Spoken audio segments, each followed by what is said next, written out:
بسم اللہ الرحمن الرحیم لكن الراسخون في العلم منهم والمؤمنون يؤمنون بما أنزل إليك وما أنزل من قبلك والمقيمين الصلاة والمؤتون الزكاة والمؤمنون بالله واليوم الآخر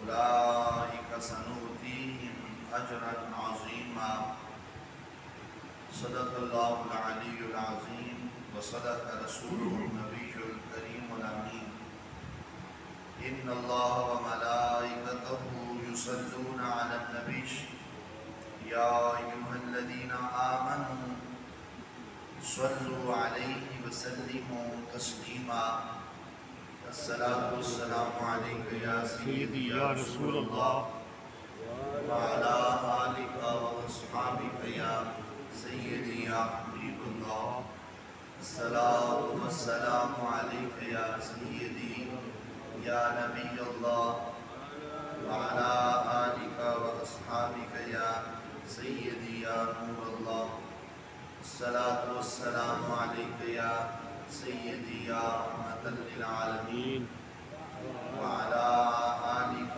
وأصحابك يا سيدي يا خاتم النبيين مولاي صل وسلم دائما أبدا على حبيبك خير الخلق كلهم هو الحبيب الذي ترجى شفاعته لكل هول من الأهوال مقتحم يا رب بالمصطفى بلغ مقاصدنا واغفر لنا ما مضى یا واسع الکرم۔ سورہ النساء سے ایک آیت پاک تلاوت کی ہے، آیت نمبر 162۔ اللہ خالق کائنات جل مجدہ الکریم ارشاد فرماتا ہے لیکن الراسخون فی العلم منہم، لیکن ان اہل کتاب میں سے جو علم کے اندر پختگی رکھنے والے ہیں، والمؤمنون یؤمنون بما انزل الیک وما انزل من قبلک، اور وہ مومن جو اس پر ایمان رکھتے ہیں جو آپ کی طرف نازل کیا گیا اور جو آپ سے پہلے نازل کیا گیا، والمقیمین الصلاۃ، اور نماز کو قائم کرنے والے ہیں، والمؤتون الزکاۃ، اور زکوٰۃ ادا کرنے والے، والمؤمنون باللہ والیوم الآخر، اور اللہ پر اور آخرت کے دن پر ایمان رکھنے والے، اولئک سنؤتیہم اجرا عظیما، یہی لوگ ہیں کہ ان قریب ہم ان کو بہت بڑا اجر عطا کریں گے۔ الراسخون فی العلم میں اہل کتاب میں سے وہ لوگ تھے کہ جو پہلی کتابوں کا علم رکھنے والے اور پہلی کتابوں کے علم میں پختگی رکھنے والے تھے۔ ایک صرف کسی علم کا ہونا انسان کا ایک وصف ہوتا ہے، اور ایک ہوتا ہے کہ اس علم کے اندر راسخیت کا حاصل ہو جانا، پختگی اور وثوق کا حاصل ہو جانا، کہ انسان پڑھتے پڑھتے کوئی بات، کوئی کتاب پڑھتے ہوئے کسی بات کو ایک سرسری نظر سے پڑھ دیتا ہے، اور کبھی وہ اس کے ذہن میں رہتی ہے، کبھی ذہن سے نکل جاتی ہے، اور کبھی ایسی بات ہوتی ہے کہ جو انسان کے جسم کے لولو کے اندر اثر کر جاتی ہے، اور بات دل کی تہ تک پہنچ جاتی ہے، اور وہ بات یاد رہتی ہے۔ اس کو کہتے ہیں راسخیت فی العلم، علم کے اندر پختگی کا آ جانا۔ تو کہا ان اہل کتاب میں بعض ایسے لوگ بھی تھے جو علم کے اندر پختگی رکھنے والے تھے، جیسا کہ حضرت سیدنا عبداللہ ابن سلام رضی اللہ تعالی عنہ یہ پہلی کتابوں کے عالم تھے اور راسخ العلم تھے، علم کے اندر پختگی رکھنے والے تھے۔ تو راسخ فی العلم کو یہ فائدہ ہوتا ہے کہ جب وہ اپنے علم کو اپنی ظاہری آنکھوں کے ساتھ اس کا مظہر یا اس کا منظر دیکھتا ہے تو اس علم کو مزید پختہ کرنے میں یا اس بات کو عملی طور پر اس کو جامہ پہنانے میں اسے کوئی بھی پریشانی نہیں ہوتی۔ حضرت عبداللہ بن سلام جو پہلی کتابوں کے عالم تھے تو انہوں نے تورات کے اندر اور دیگر صحائف کے اندر پہلی کتابوں میں ہمارے آقا و مولا حضور امام الانبیاء صلی اللہ علیہ وآلہ وسلم آپ کے اوصاف حمیدہ اور اوصاف جمیلہ کو پڑھا ہوا تھا۔ نبی کریم علیہ السلام کے یہ اوصاف ہیں۔ جب ان کو ان کے لوگوں نے، ان کے قبیلے والوں نے ایک سفیر بنا کر سرکار دو عالم صلی اللہ علیہ وسلم کی بارگاہ میں بھیجا تو علامہ اسماعیل حقی رحمۃ اللہ تعالی علیہ نے مفسر قرآن روح البیان کے اندر لکھتے ہیں فلما کان راسخا فی العلم اتصل علم قراءته بعلم المعرفتی، کہ جب حضرت عبداللہ بن سلام علم ظاہری میں پختگی رکھنے والے تھے تو اس علم ظاہری کی وجہ سے اللہ تعالیٰ نے ان کو علم معرفت سے بھی نواز دیا۔ علم معرفت علم ظاہری کے ساتھ حاصل ہوتا ہے، علم ظاہری کتابوں سے وہ حاصل ہوتا ہے، اور جب اس کے اوپر عمل کر کے اس کے اندر پختگی آتی ہے تو پھر اللہ تبارک و تعالیٰ اس کے ذریعے علم معرفت سے نوازتا ہے۔ اور علم معرفت کا ہی دوسرا نام علم لدنی ہے، جو کسی پڑھانے والے سے پڑھ کر حاصل نہیں ہوتا، کسی بشر سے پڑھ کر حاصل نہیں ہوتا، بلکہ اللہ تبارک و تعالیٰ اس بندے کو اپنی بارگاہ سے خود بخود ایسے علم کا القاء کرتا ہے، وہ علم القاء ہوتا ہے۔ تو جب ان کا علم ظاہری علم معرفت کے ساتھ ملا، انہوں نے نبی کریم علیہ السلام کے چہرہ مبارک کو دیکھا تو پھر خود کہا کہ لما رأیت وجہ رسول اللہ صلی اللہ علیہ وسلم عرفت انہ لیس بوجہ کذاب، فرماتے ہیں جب میں نے حضور علیہ السلام کے چہرہ مبارک کو پہلی مرتبہ دیکھا اور میری زندگی کا یہ پہلا مرحلہ تھا کہ میری نظر چہرہ مصطفیٰ پر پڑی، حضور سید عالم صلی اللہ علیہ وسلم کے رخ انور پر پڑی، تو چونکہ پہلی کتابوں میں نے پڑھا ہوا تھا حضور کے اوصاف کو اور راسخ فی العلم بھی تھا، تو جو ہی حضور علیہ السلام کے چہرہ مبارک کو دیکھا تو میں نے یہ کہا لیس بوجہ کذاب، یہ چمکنے والا کسی جھوٹے کا چہرہ نہیں ہو سکتا۔ فآمن بی، پس میں نے اسی وقت سرکار مدینہ علیہ السلام کو دیکھتے ساتھ ہی کلمہ پڑھ کے اسلام قبول کر لیا۔ یہ راسخ فی العلم کی وجہ سے، علم ظاہری کی وجہ سے، علم باطنی کی دولت سے اللہ تعالیٰ نے اور علم لدنی کی دولت سے نواز دیا۔ ورنہ دیکھنے والوں میں تو ابو جہل بھی تھا، تو دیکھنے والوں میں تو ابو لہب بھی تھا، صرف دیکھنے والے ہی نہیں تھے بلکہ خون کے رشتے بھی تھے، لیکن وہ علم حاصل راسخ فی العلم نہ ہونے کی وجہ سے پہچان اور معرفت حاصل نہیں ہوئی، بس صرف ظاہر ہی ظاہر کو دیکھا۔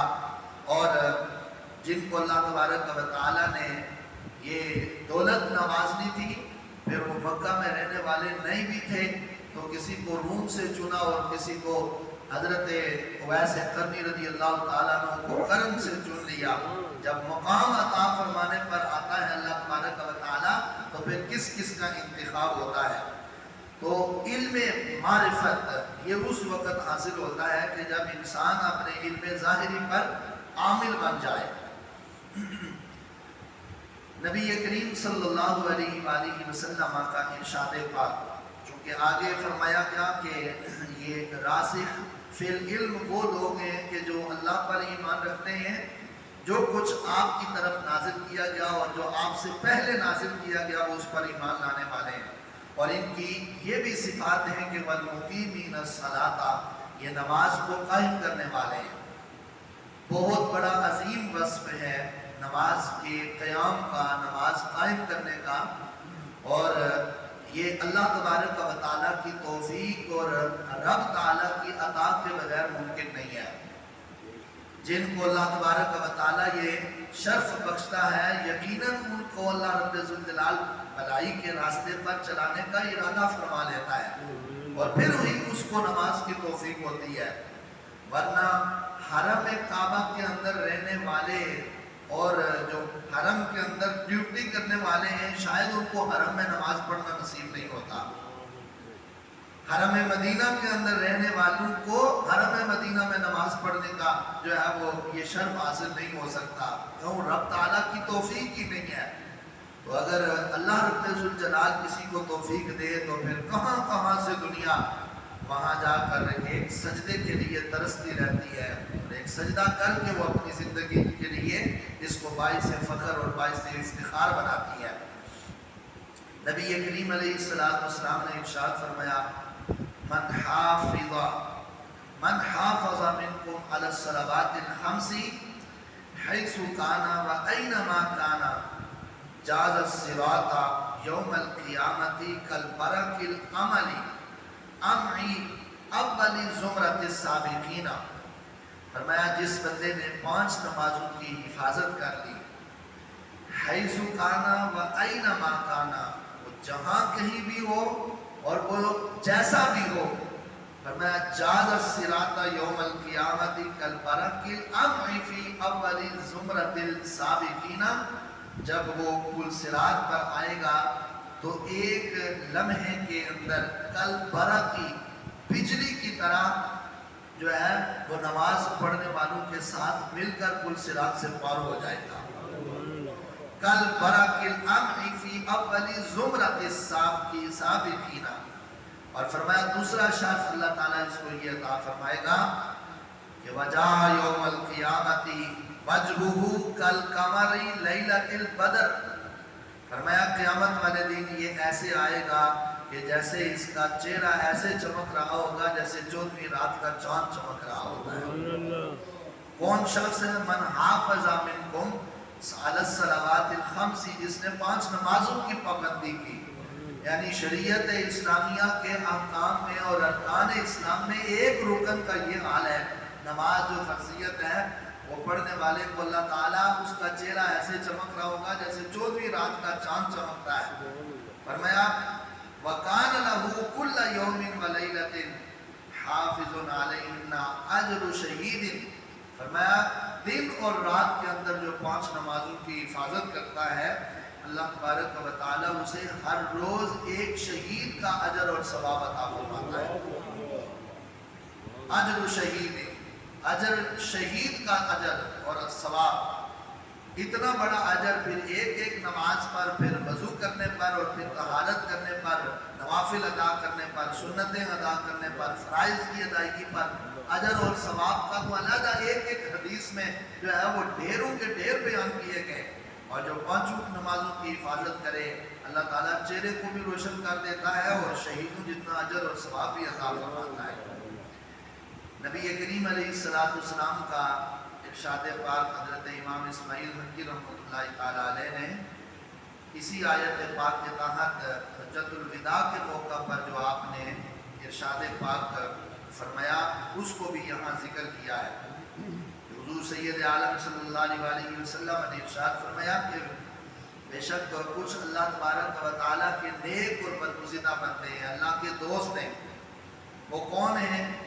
مَن یقیم الصلوات الخمس، فرمایا جس نے 5 نمازوں کی حفاظت کی، ایک التی کتب اللہ کتبہن اللہ علیہ، فرمایا وہ نمازیں کہ جو اللہ تعالیٰ نے اس پر فرض کی ان کی حفاظت کرنے والا یہ اللہ کا دوست ہے۔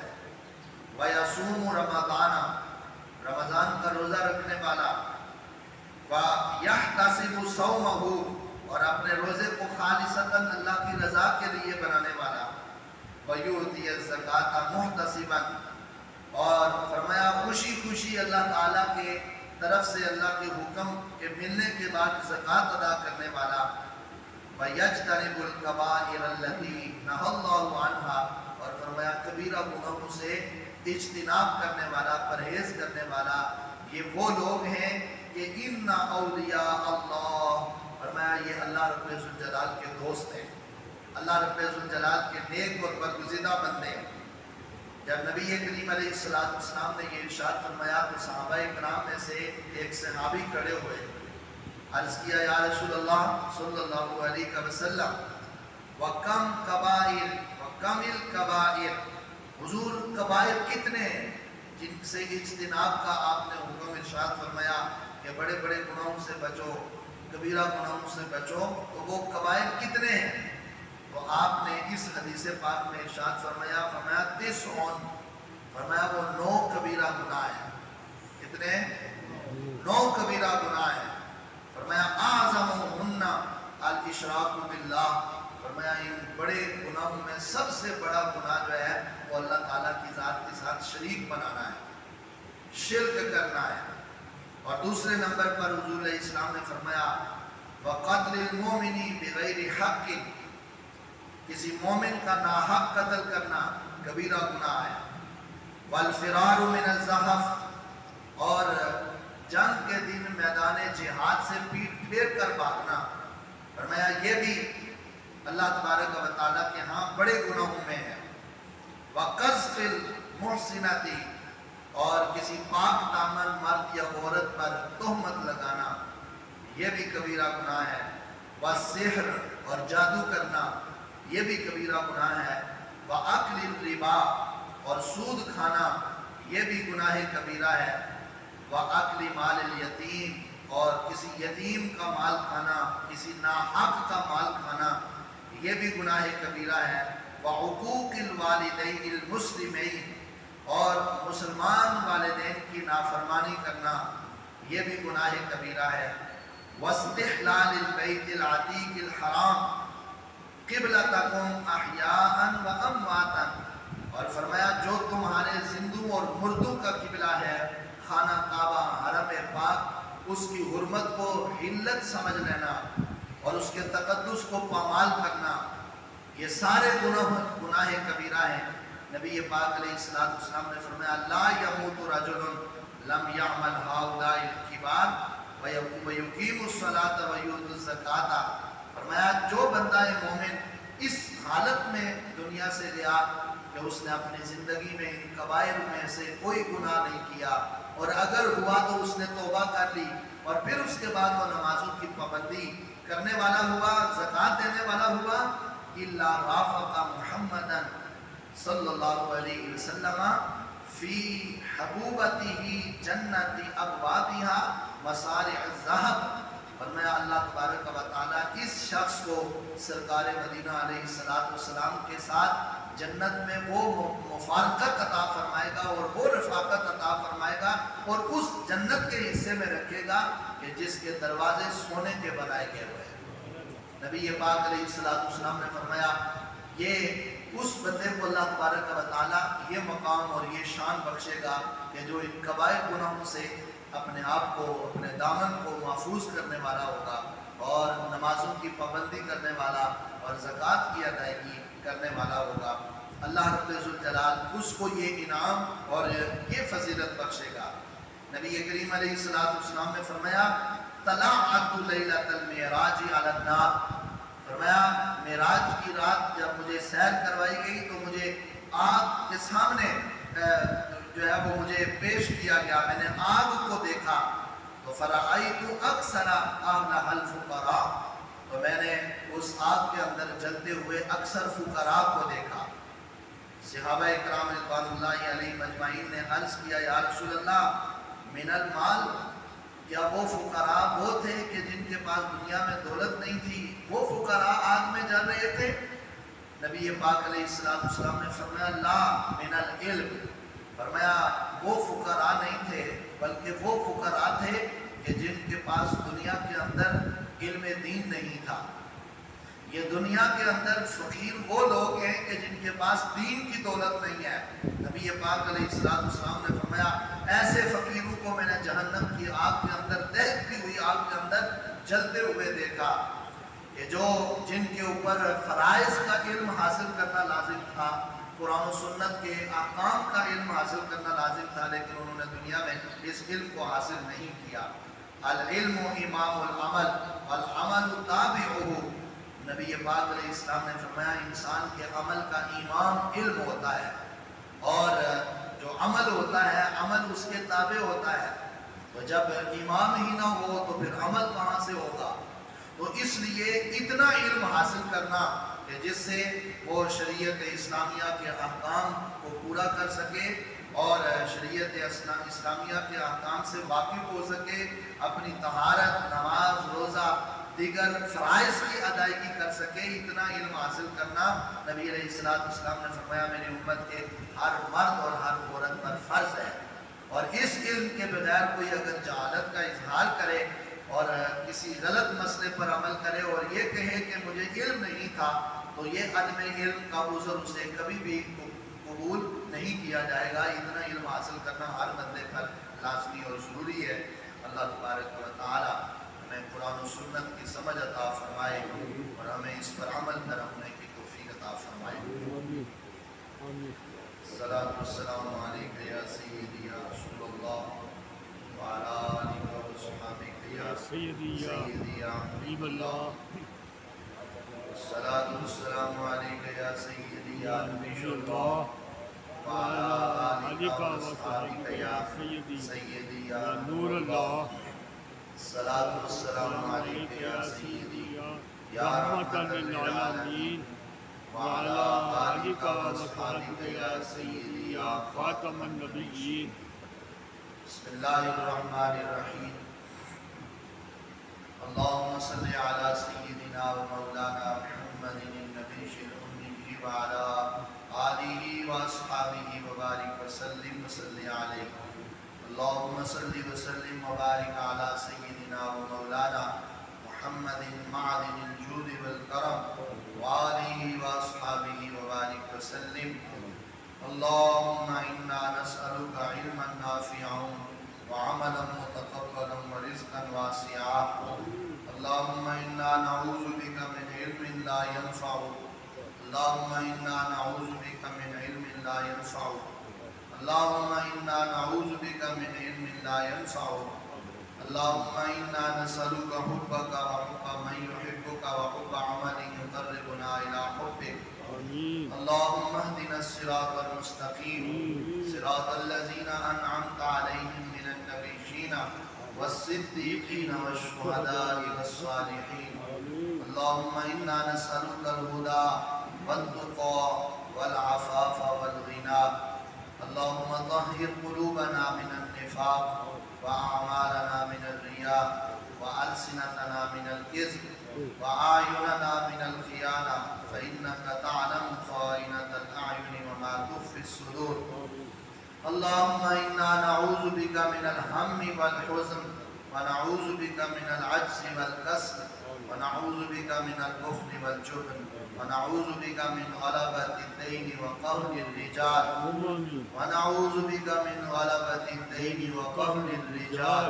اللهم إنا نعوذ بك من غلبة الدين وقهر الرجال. اللهم إنا نجعلك في نحورهم ونعوذ بك من شرورهم. اللهم إنا نجعلك في نحورهم ونعوذ بك من شرورهم. اللهم إنا نجعلك في نحورهم ونعوذ بك من شرورهم ونفوض أمورنا إلى الله إن الله بصير بالعباد. صلى الله تعالى على حبيبه سيدنا محمد وآله وأصحابه أجمعين برحمتك يا أرحم الراحمين. ما شاء الله ما شاء الله جزاك الله.